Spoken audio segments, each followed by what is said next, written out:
Hello and welcome to the programme which brings together BBC specialists with the foreign correspondents who write, blog and broadcast for audiences back home from the Dateline London. This week, as Boris Johnson promises to rebuild Britain while there may be shortages and delays, could Made in Taiwan soon become Made in China? And why Biden's buddies aren't doing his bidding. Joining us this week, Mark Roche, who hails from Belgium originally, has spent 3 decades explaining the British to the French. A thankless task, cheerfully undertaken, currently for Le Point. Jeff McAllister is a US-born lawyer who writes and broadcasts for American media. Welcome to both of you. And with me in the studio again, I'm delighted to have Celia Hatton. Celia is BBC Asia-Pacific editor. Good to have you back with us. Now, it's full steam ahead for Britain's post-Brexit economy after the COVID recession, according to the Prime Minister. Addressing his party faithful at the end of the Conservative Party conference, Boris Johnson declared himself unconcerned by staff shortages delaying, if not imperiling, the recovery. Not enough lorry drivers to deliver petrol. Not enough butchers, we have been told this week, to provide meat on the Christmas plate. Mr Johnson's response: this isn't a government problem. Employers should pay more.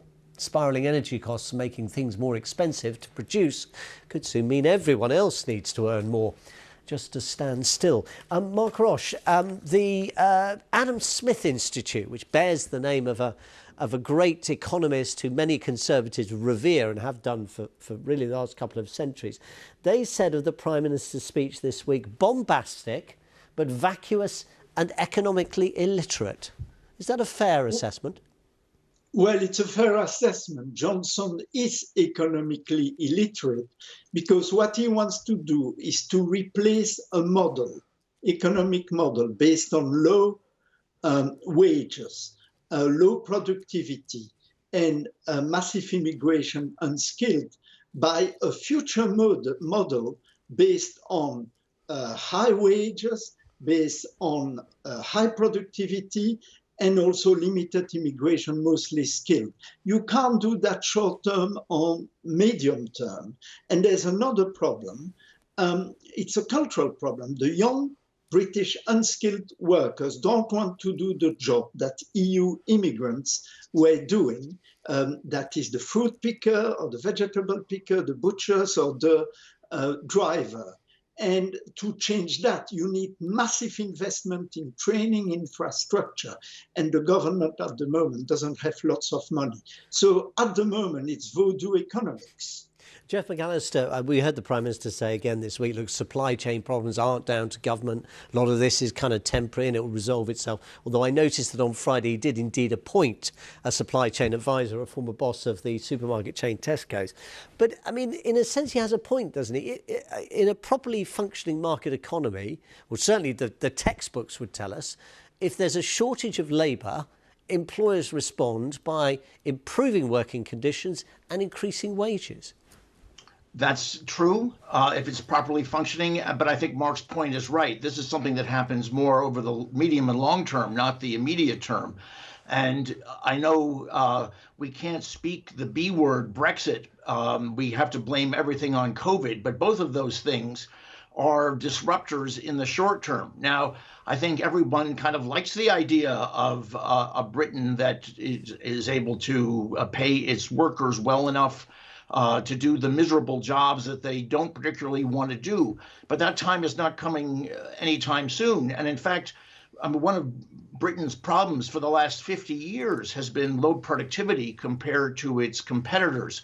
And that might be because there are so many small businesses. It doesn't appear, according to all economists, really because it's not because of immigration or the fact that there have been a lot of Poles here who have been actually paid at the same rate as British people. So this is a very tricky long-term problem. And the government, if it's intelligent, will want to put in long-term incentives and help business to make this happen. But I did a PhD thesis on British productivity problems in the 1950s and thereafter. And all the problems are the same ones: low investment in training, low investment in R&D, And these take a long, long time to fix, and the government doesn't have the money really to do the investing, or probably the time to make it all happen within, Boris Johnson's term. But maybe it won't make any difference politically for him anyway. Even so, it might be worth you dusting off a copy and popping it in an envelope to 10 Downing Street. You never know; it might be gratefully received. No, I wouldn't wish that on anybody. Celia Hatton, you, although as a Canadian, you'll know the old nursery rhyme about the butcher, the baker, the candlestick maker, and they're all at sea. A lot of businesses seem to be at sea at the moment, at least the government hopes temporarily. We heard about the butchers, not enough of them. I understand Scottish bakers did a survey back in the summer and found 75% of their members couldn't recruit enough staff. That made me think of the candlestick maker. And I spoke to Johnny Baker, the candlestick maker, who's down where I come from in Devon. And he said, well, look, I buy soya wax, a big pallet of it. It used to take me 3 weeks to order it and for it to arrive. It now takes 20 weeks.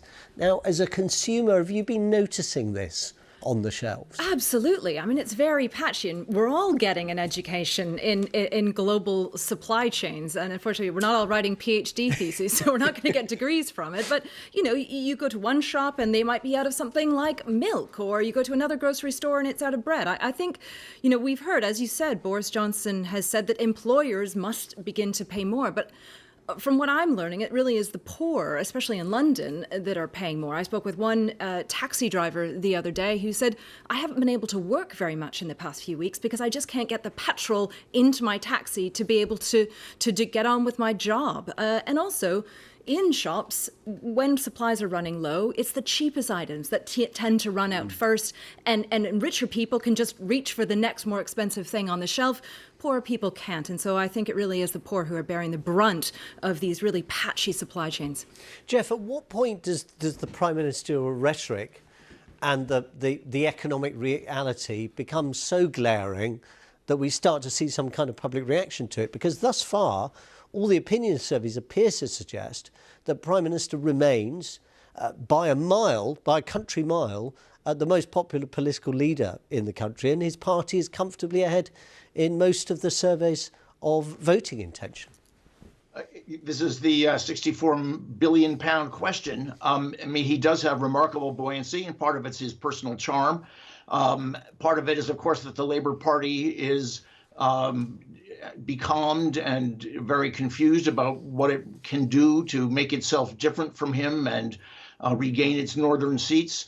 I think he also appears to have that wonderful gift of not having to be a detail person.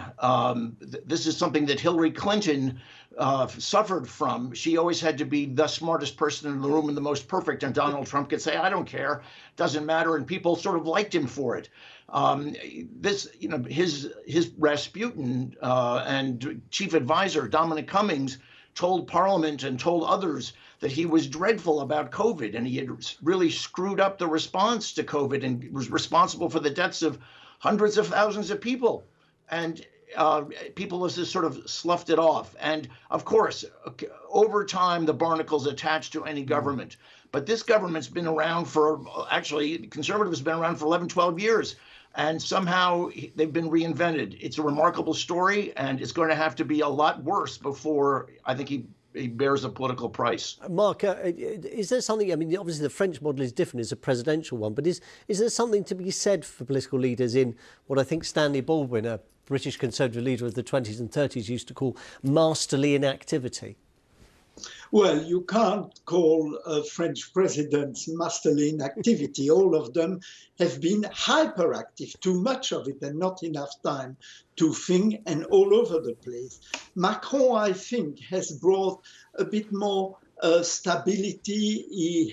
He is now the favorite to win the election. He has a plan to modernize France, and also know that the British are out of the EU and the Germans are not the force they were in the past with a new coalition, to put France at the center of Europe. So I think the French are at the moment in a better position than the British, because they have same strong of leadership, but they have a vision which of course, Boris Johnson doesn't have, or he was incapable to describe it in the Conservative conference speech.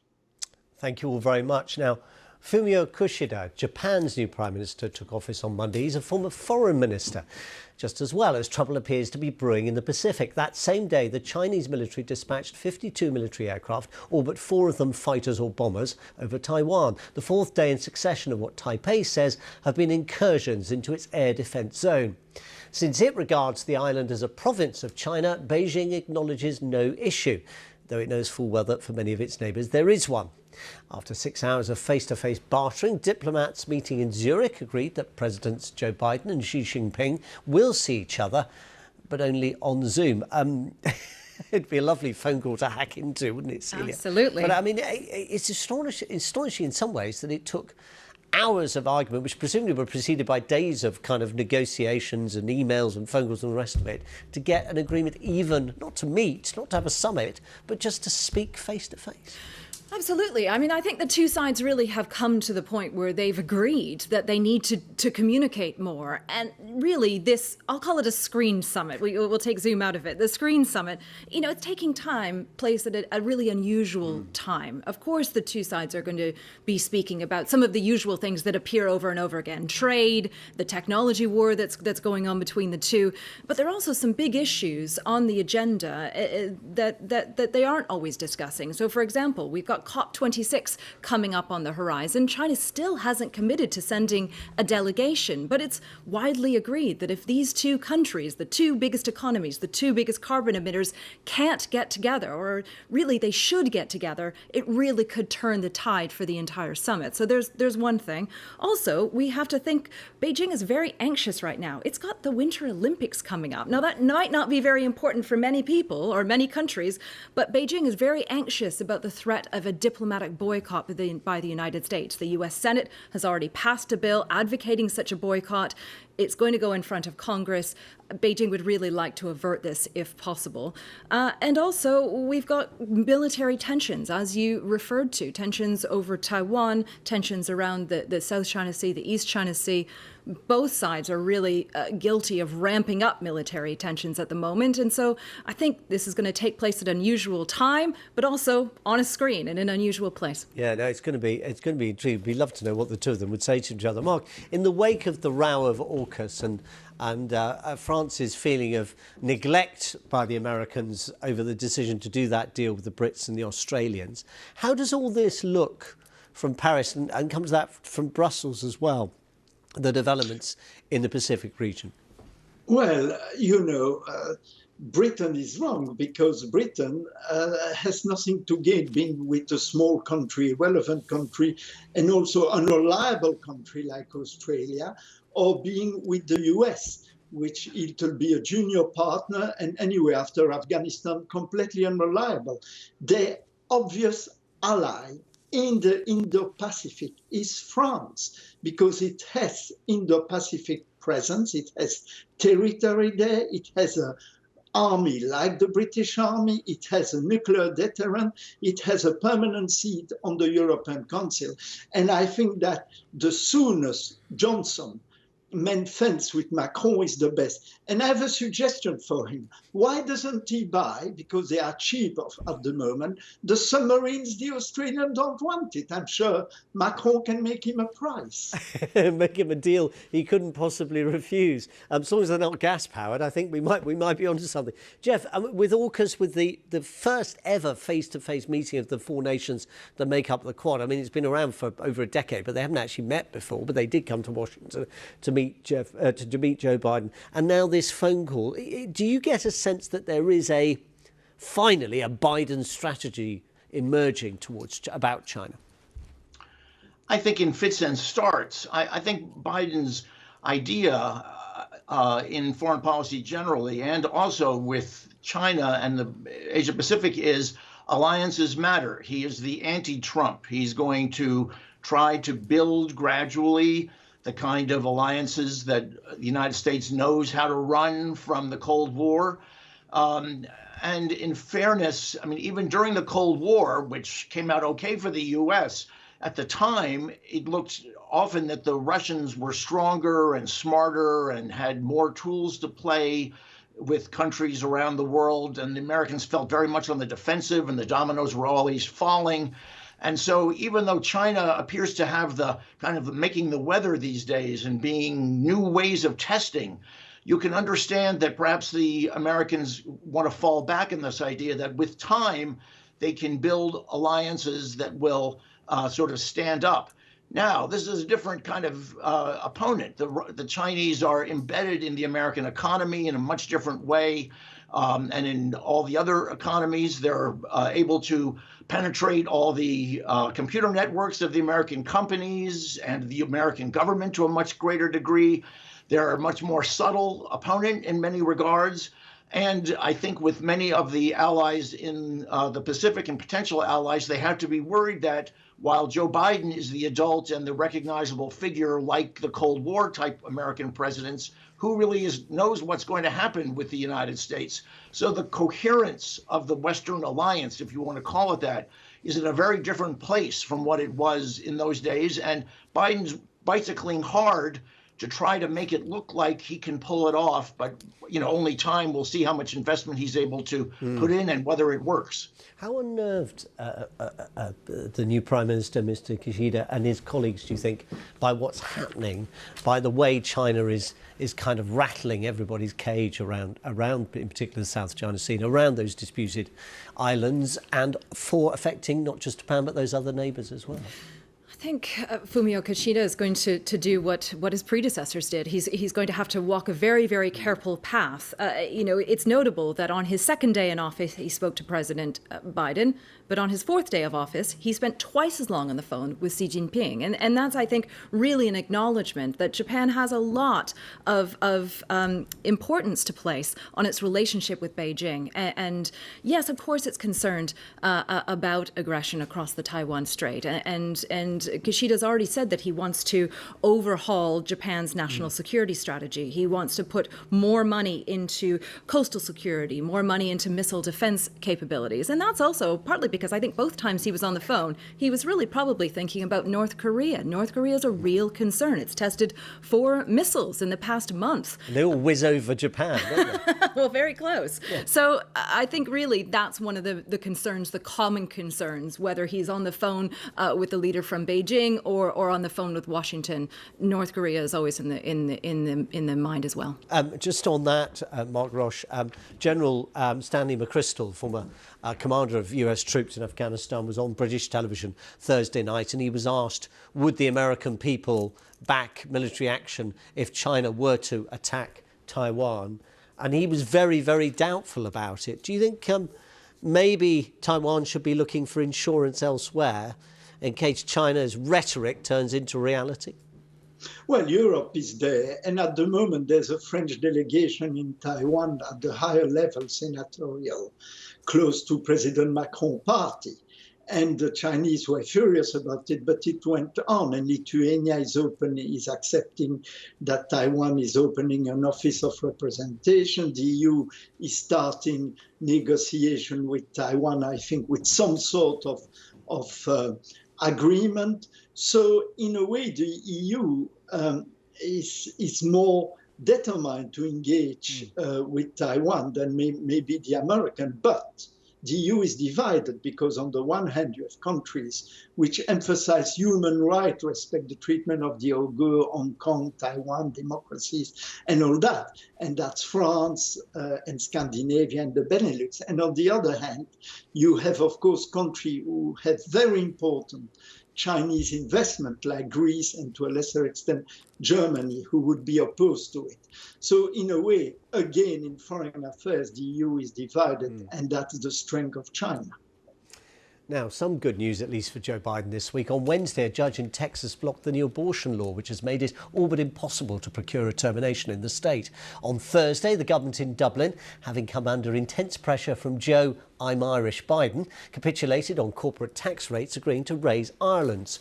On other fronts, though, the US president is struggling. The media is turning on an administration which promised transparency, yet seems intent on insulating Mr Biden from being posed what the White House deems off-topic questions. His signature post-COVID economic recovery plan appears to be in trouble, not because of Republicans, but because of members of Congress on his own side. I mean, Jeff, walk us through some of these problems he's facing, particularly in Congress. I think you have to look at his problems in kind of three dimensions, starting closest in. And yes, there are problems among his own caucus. This is inevitable because they are divided, but they're still talking. And I think, you know, they are ideologically in some ways not compatible. But of course, the bigger threat is with the Republicans. And the second tier out is Congress is evenly divided, 50-50 in the Senate. It takes only a few senators to say, I'm not going to do it on the Democratic side. It gives them huge leverage. And some are not interested in Biden's agenda and are willing to stop it. And then the third level out is really, what is the Republican Party now? I mean, in the last time, whether it was a Democratic president under Obama, Mitch McConnell said, my job is to make him a failed president. And he's doing it again. He means to slow everything down and to gum it up and to make and just to make things unpleasant so that in the midterm elections, which are only a year away, the Democrats look like they're not getting anything done. And then there's this whole backdrop of Donald Trump and the Republican Party that believes Joe Biden is not the legitimate president of the United States. Trump, I think, is definitely running again. It's a much tougher environment to get anything done in Washington. And Biden is playing by the rules that he has to play by, which is old-fashioned horse trading in Washington to get anything done. I think his assumption was if he could get these big packages done, there would be a recovery from COVID, there'd be money flowing in the economy, things would look better, happy days are here again, and the Democrats would do okay in the midterms, and it could be a platform to win again. But it's looking sour. Now, of course, the economy is not in terrible shape. Things are getting better. There are some good signs, but the mood music and the obstructionism of a Republican Party that is not Ronald Reagan's Republican Party means it's quite perilous for any Democratic president. And I actually am very concerned, not just about Joe Biden, but about the future of the country, if this is the nature of what Republicans have become.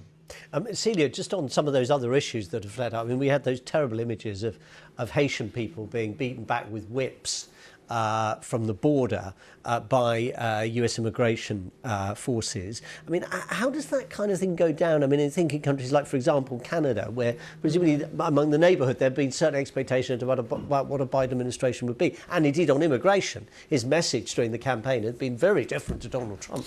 Absolutely. I mean, it's fascinating to watch this debate from Canada. You know, I read a lot of Canadian newspapers and, you know, of course those scenes were decried as being abhorrent. Yeah. But there have been a lot of people who've come out of Haitian communities in Canada to say, how dare you, Canadian government? You know, when there was a huge earthquake in Haiti in August, the Canadian government said, we stand ready, we stand by you, you know, let us know how we can help. You know, some of the Haitian immigrant communities have said, well, why don't you let some more refugees in? That would be a good way to start. You know, in 2017, there was a huge wave of asylum seekers who came from the United States, who were Haitian, into Canada to try to claim refugee status. And Canada has quietly been sending many of those people home. 2 out of 3 applications, on average, are rejected. And so, yes, of course, those scenes have been, you know, there's been no repetition of them in Canada, but that doesn't mean that other governments around the world are really doing much to help Haiti. I suppose one issue where it does cause problems, Mark Roche, is again with the left wing of Joe Biden's own party, who might also say, given what Jeff McAllister was saying there, actually, why waste your time trying to engage with Republicans? It didn't work for Obama, it isn't going to work for you. Well, you know, at the moment, of course, that's the situation. But, you know, Joe Biden has succeeded in one area, which has not been mentioned, is the tax on corporation multinationals. The prodigal son of Ireland has forced at last the Irish to accept 15% of tax instead of 12.50, while the OECD, the EU failed over the years to do that. And I think it shows that Joe Biden has some leverage, at least in Ireland, and it's welcome because we do not need to have all these tax havens all over the place. The only caveat, of course, is that Joe Biden has represented Delaware, which is the biggest tax haven in the US. But he does a good job in Ireland. Mark Roche, Jeff McAllister and Celia Hatton, thank you all very much. That's Dateline London for this week. Back at the same time next week. Do join us then. From all of us on the programme, goodbye.